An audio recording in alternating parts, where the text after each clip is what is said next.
Rating. Teen and up audiences. Archive warning. Creator chose not to use archive warnings. Category M/M.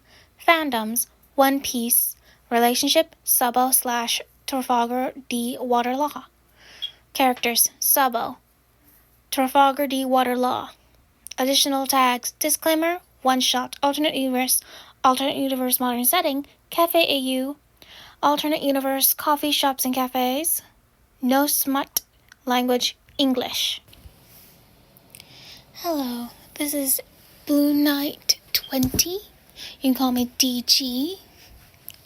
And this is a Sabola fanfiction.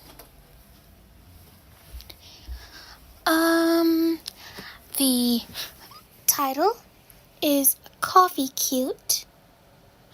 It's by Blue Knight DG. Summary: Sabo x Law shortfic modern. Law and Sabo meet and crush on each other. Law wasn't interested in a relationship. He had enough drama to fill a trashy novel and then a sequel. Said drama was his family's inability to get along with each other in the same room for longer than 5 minutes. Though his adoptive father and grandfather shared similar beliefs, there was still things they'd argue about. Prime example is letting him have tattoos and piercings.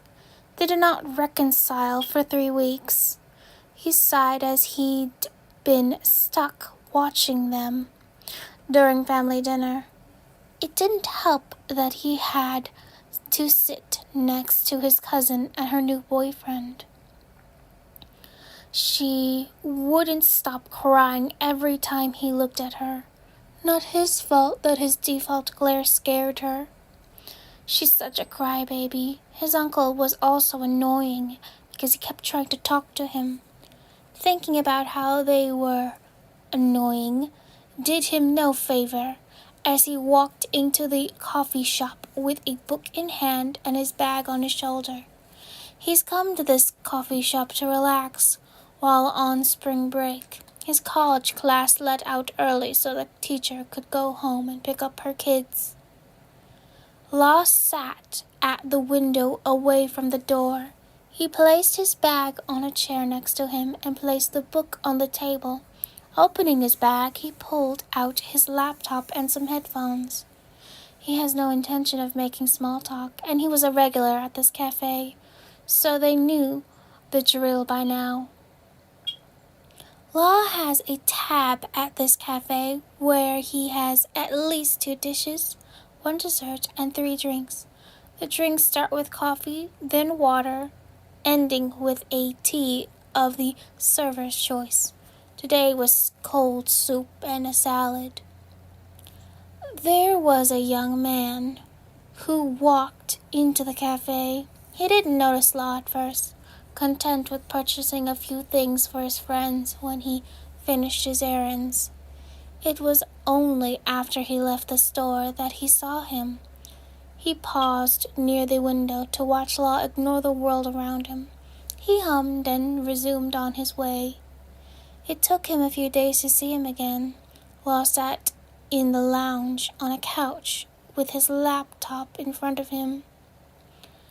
He stayed focused even when he felt the side of the couch dip beside him. He assumed it was someone he knew. It was not. It was a full 2.5 hours later that he finally looked beside him. A blonde guy in a blue button-up and an ascot was sitting next to him, working on some papers. He looked away and went back to ignoring him. He felt a bit embarrassed that he didn't notice it was a stranger. Law packed up his things and stretched. He felt the guy's eyes briefly on him, so he glanced to see him still looking at his paperwork. He shook his head before leaving entirely. If he thought the guy was watching him leave, he ignored it. It was for his own sake. Slowly, he started to notice the blonde guy with the burn scars. He always sat near him, even when there were plenty of seats and open space. Eventually, they began talking, little things like asking for the time or extra paper. They didn't know each other's names, but they were courteous and polite. which led to them asking for help with work. Law leaned closer as the guy explained what he was doing, and he offered his opinion.